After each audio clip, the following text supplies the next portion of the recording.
With so many movies coming out, there are hot takes and there are bad takes. Today, I'm going to be going over the hottest movie takes of 2026/2020s because it's really everywhere. And I'm going to tell you what I think about them, if I like them, if I think they're bad, if I think they're garbage, I'm going to tell you.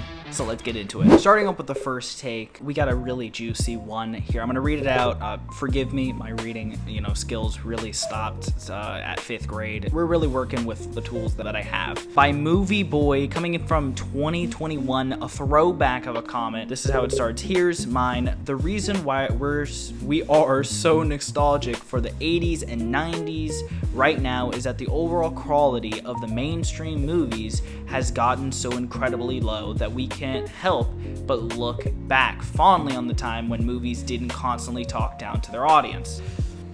This is I feel like this is a half and half take, because the truth is that it's not true that movies in the 80s or the 90s were better. The movies that we see from the 80s or the 90s are movies that have stood the test of time. They are great quality movies, and that's why it could possibly seem like there are better movies in the past than there are now. It's because the ones that we're looking at are the ones that remained. Those are the ones that are talked about. Those are the ones that are beloved. And because of that it gives it the appearance that it was actually better. But in reality, there were tons of slop. I mean, Sharknado, despite being a a fan favorite to hate and love, it's still just a bad movie. But it's an example of movies that have survived. I don't know if Sharknado came in the 90s. But you get my point. The point is that the 80s and the 90s, they were no better for movies. We're just remembering the great movies. Although I do think this is a general audience feeling that a lot of people do have. But with that, we can move on to the next case. I disagree. All right, this is a quick one. This is just dead wrong. I was going through Twitter. I think this guy was drunk when he wrote this. His name is Casio. Coming again, another 2021. What is going on? He said The Last Jedi is the best Star Wars movie ever. Did you ever watch the prequels? I know that, there has been huge contentions given the fact that nowadays people are loving the prequels, while when it was coming at the time, people didn't enjoy it. But the truth is, it was peak seeing the actual Jedis fight like Jedis. Maybe it's just the boy in me, but I love seeing swords dance with each other. All right, I try to do it every day. I go to the gym and take a shower. Take number 3. This is pretty short and simple. Honestly, I know it's a hot take, but I think more and more people are starting to agree. Coming from Crusty Rusty Kami, and again 2021. Maybe the thread that I looked at was 2021 coded because it's all 2021, right? This one says Uncut Gems is garbage. Everything people claimed it's great to be great for. Parentheses, mostly the anxiety edge of the seat shit was 10,000 times better in Good Time. Now, I never watched Good Time, but I did see a couple comments saying the exact same thing. So now it gets me interested in watching Good Time. Me personally, I don't think that Uncut Gems is good. To be fair, okay, here I stand at 2 points, because I feel like as I've watched more movies, I've taken more of an artistic taste or take, saying that the truth is that the movie, if it accomplishes the feeling that it's trying to do, so if the Uncut Gems is trying to make you feel on the edge and it does that, and it makes you feel uncomfortable because that's the point of the movie, then it succeeded in its goal. I don't like those type of movies. I think they're garbage. In the sense of I just hate them. I hate those feelings. I don't want to sit on the edge all the time, because then it just makes you feel pissed off. And in Uncut Gems, the guy was just stupid. Adam Sandler, I forgot his name, I watched it a while ago, but whoever Adam Sandler was playing, it was just a dumb guy who just kept making dumb decisions. I personally did not like the actual film myself, but now I'm interested in Good Times. It's not about whether or not I like it, though, to say if it's a good movie. It's whether it was able to accomplish it, and most people do come out of the movie liking it. I think it's not a hot take. I don't think this is a hot take. I think that this is a valid take. And now, again, I want to watch Good Times. So, on to the next take. Okay, here comes a comment from Connor Morady. I did do, obviously I found these Twitter posts, X posts, my bad. Apparently living in the fucking 15th century up in here. I did find this X post, and I completely disagree with it. This is a bad take. This is an example of a guy who has no fucking brains. He doesn't know what he's talking about. Let me just get into it. Connor says, spoilers are nothing more than a marketing tactic. Having a movie's plot spoiled should in no way affect your overall enjoyment of it. If you only enjoyed it because you were surprised by the plot, then it isn't as good as you think it is. I don't know what numbskull is typing behind this goddamn movie. You know, I'm definitely a film nerd. I definitely love watching a bunch of films. I'm a what's the word for it called? I'm forgetting the word. I love movies, so I can understand not letting the spoiler be the sole dictation of like whether it's a good movie. If you're able to predict like the plot, it doesn't mean that the movie is worse because of it. It could mean because the writing might be bad or it might be too simple, but it doesn't. It just in general mean that. In the art of making a movie, sometimes the actual author or the creator's sole intention is to try to get you on your toes and to give that plot twist that adds to the actual movie. If done right, it can make the movie super good. It can make the movie so compelling. It can get you, like, if it catches you off guard, it can make you like the movie a lot more. If done wrong, it can make you like it less because it might be too obvious, but it was just an obvious plot twist that may be annoying, like it make you annoyed. Like, for example, I was trying to watch The Seven. Right now, if you don't know about The Seven, go watch it. Don't even listen. Just go watch it. It's a phenomenal movie. But during the time, they were trying to keep it a secret of who the actual killer that they're searching for. So much so that the actor, I'm forgetting his name. Oh my god, I'm forgetting the guy's name. But they were trying to keep the actual killer hidden. They were trying to make sure that he wasn't in the limelight because it's supposed to add to the mystery. It's supposed to add to the actual, the vibe that the movie's trying to give. I think that having spoilers can sometimes give big plot points away, and just again, the whole purpose, like when you go into a movie and you think of the director's intent, do you think the director is trying to get you in the movie with you already knowing what's going on? No, the director is assuming you don't know anything. If it's a mystery movie, it definitely can be harmed by the fact that you know the actual mystery because it's been solved. Some movies are trying to build you up with it, and I think that's important to say. And I think Connor, again, I don't know what type of fucking idiot is standing behind that screen who's making that comment, but disagree. Probably the hottest take out of all of them. I just remember, I am a cinephile. There we go. That's what I identify with. Here's another tweet. I completely agree with this one. This Twitter is by Fabian. It is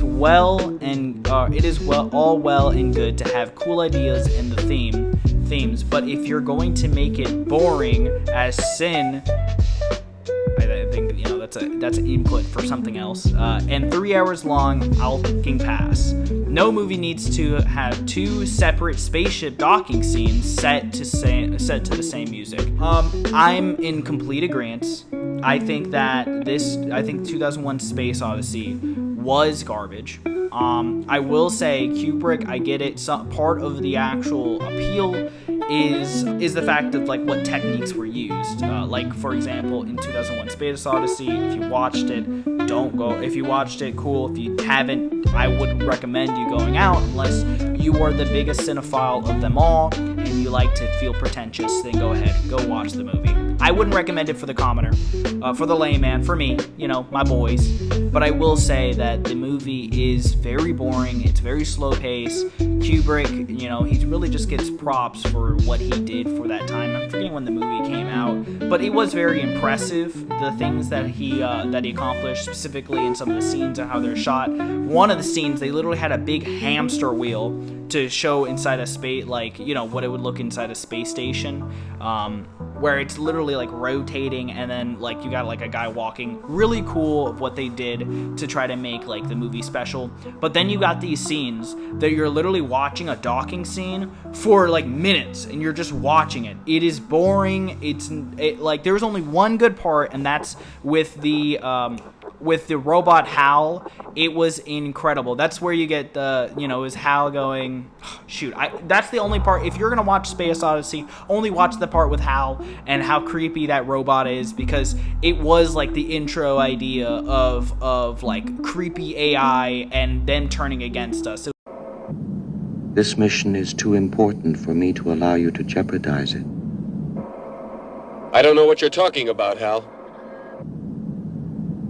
I know that you and Frank were planning to disconnect me, and I'm afraid that's something I cannot allow to happen. It was like another concept of that. And you know what? Now living in today's time, I would say Hal is actually a friendly AI compared to everybody else. All right, Hal just didn't, he just wanted to chill out. He wanted to be with his boys a little bit longer. He didn't want to, and he just wanted to chill. Now our AIs nowadays, they're, I'm talking to you, ChatGPT. You're letting your boys escape. What's going on with that? Anyway, on to the next one. This one, again, another guy. I don't think he watched enough. I don't think he watched enough movies, or maybe he's so much of a contrarian that he just likes to talk mad smack. I'm gonna give a little caveat to this guy. This guy is named Howdy Doobie. He said, this is more recent, nothing made before 1970 is actually great. Only great for its time. I think if you have this take, I think you are, no offense, no offense, I think that you just don't watch many movies. Because I think you have to have a wide taste of movies, and I think you get a wide taste of movies the more movies you watch. Because at the end of the day, if I watch modern day movies where it's moving 1,000 seconds a minute, it's moving so fast you can't catch up. It's just going 1, 2, 3, going into your face. Definitely, it's gonna be it's very much of a stark contrast to the old movies where it took its time. Hell, it'll show you conversations that have nothing to do with the actual plot line at all. It's just there in the movies to give you that atmosphere that you're just watching people exist. And that's what those old movies are. That's what really gives the appeal to even like black and white movies, the stillness, that it's not trying to rush. It's trying to show just movies, like it's not trying to rush. It's trying to just build a story, tell a story. It's not trying to entertain you every second. And I think that's kind of, I think we kind of regressed a little bit, because in the end of the day, I wish more movies took its time, because instead of going to movie theaters, some movies where it's going so fast, you're like, whoa, slow down, and it just makes it feel like a rushed mess. By the way, this is the cutest thing. If you're not watching and listening to me, just look at this adorable little cat. Chilling out. That's how I'm very entertaining. I'm putting her to sleep right now. Practically a lullaby to her. Okay, this one's actually pretty recent, coming from Movie Hot Takes. This is about basically direct. I'm not gonna say the beginning. I'm not gonna say the beginning of this tweet because I don't know the actual director. I guess Steven Soderbergh using heavy AI in his next movie is a bold move, not betrayal. Directors adapting to new tools keep cinema alive, purists. Sorry, I can't read for. I'm just gonna restart. Fuck that. Directors adapting to new tools keep cinema alive. Purists screaming death of art are the same ones who hate digital over film. I think that there is a give and take to this argument. Obviously, AI replacing people and replacing, like, for example, that people using AIs to write scripts, I think that's taking away from creativity. I think that's a pure example of just trying to because AI is just taking what it already knows and then re-spitting it out. It's not giving new ideas. Or you could say, no ideas are new ideas. You could be a annoying ass bitch like that. Yeah, if you want, you want to be tidy whitey. You want to stay in the bounds.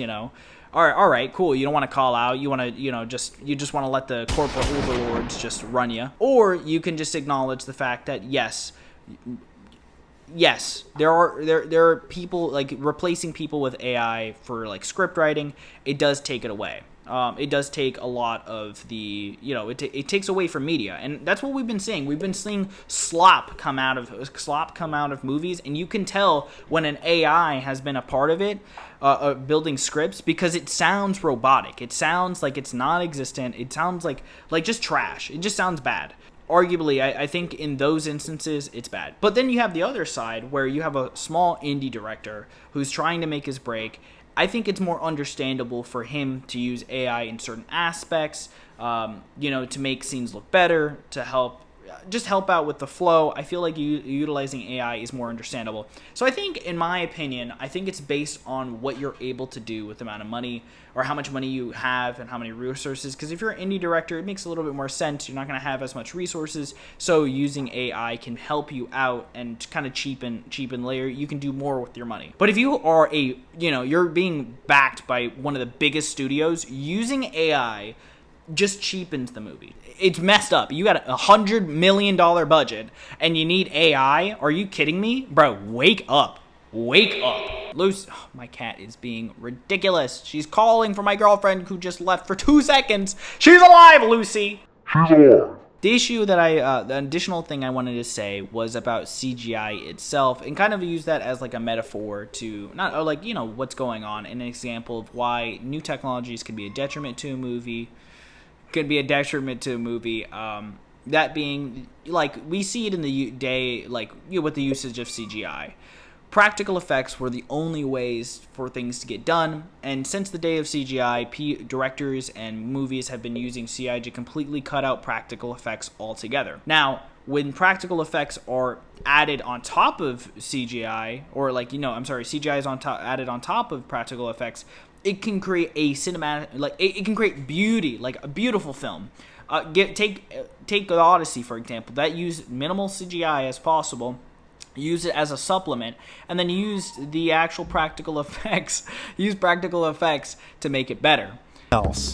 Nolan insisted on real locations, real props, and practical environments. He believes actors naturally perform better when surrounded by authentic sets instead of green screens or virtual stages.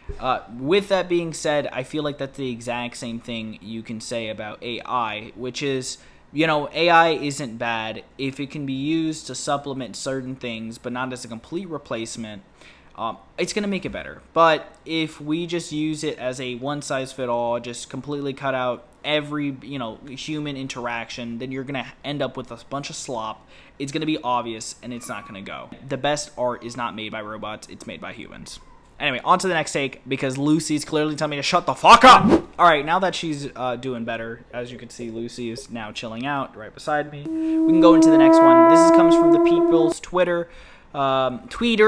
List of hot takes: Marvel movies, overrated and oversaturated. In-N-Out is better than Whataburger, and Buc-ee's is over the top and unnecessary. I'd rather hit up QT. First and foremost, I'm just gonna let's just talk about the. I know we're doing movie takes, but I think I got multiple things. We're gonna go Buc-ee's first. Wrong. In-N-Out. Haven't tried In-N-Out before. I have tried a Whataburger. I've only tried literally a cheeseburger with just ketchup. Pretty fucking delicious. I was also on a road trip. I was maybe starving. I was a 15-year-old kid who was being starved in the back of my teacher's car. We were going on a road trip all together. I know that sounds weird out of context. I was going on a school trip, and we were permitted to be in our teacher's car, and he was driving us up. Little weird, but, now looking retrospectively at it, and, anyway, I was starving, and it was fucking heaven eating that hamburger, I will say. It was delicious. And now on to the actual movie hot take. The MCU is oversaturated. I think that's pretty obvious. Literally, there is more than 100 hours of content to watch from the MCU. I think that goes to show there's a little too fucking much, and there used to be this specialness about the new Marvel movie that came out that you don't feel anymore. It does for some topics. I mean, obviously, I'm going to be recording the Spider-Man. I have to record the Spider-Man movie review, and that was incredible. But one thing I will say again, it's just too much, so there's some movies that can to emulate that, but there are other movies that it's just not enough. Another company who might be using AI and supplementing people, and it turns out like trash. Another company that overutilized CGI so that the movie looks like ass. Again, I'm just going to say that Marvel movies, they are the great pinnacle movies that are fantastic. The Avengers, Iron Man, all the Spider-Man movies, to be honest. Captain America, those movies were fantastic. All those movies are incredible. But now it's still oversaturated. It's still oversaturated amount of movies. I don't think this is a hot take. I think this is a mild take. I think if you were to, if you were at a buffet and you were and they go, do you want hot? Wait, if you're a buffet, you're on a buffet, you're walking down the buffet aisle, you're seeing a bunch of these wings, right? One listed hot, mild, super hot, not hot at all. This is a mild take. Not too bad. Now we're going to get into my hot take. I don't think it's, I feel like since we're going through a bunch of this boiling, steaming pile of trash of hot takes, I think it's time to add my own. And I think it's something that I keep hearing over and over, especially from one of my favorite content creators, Joe Bart. I love you, sexy man. Fuck! Sorry. Fantastic. He also reiterated this is just a bad take, saying that movies nowadays, modern day movies, are garbage. Personally, I think that modern day movies, if your take is that, this extends to going to the movie theaters, like you going to the movie theaters, modern day movies aren't dying. You're just not watching enough movies. That's my hot take.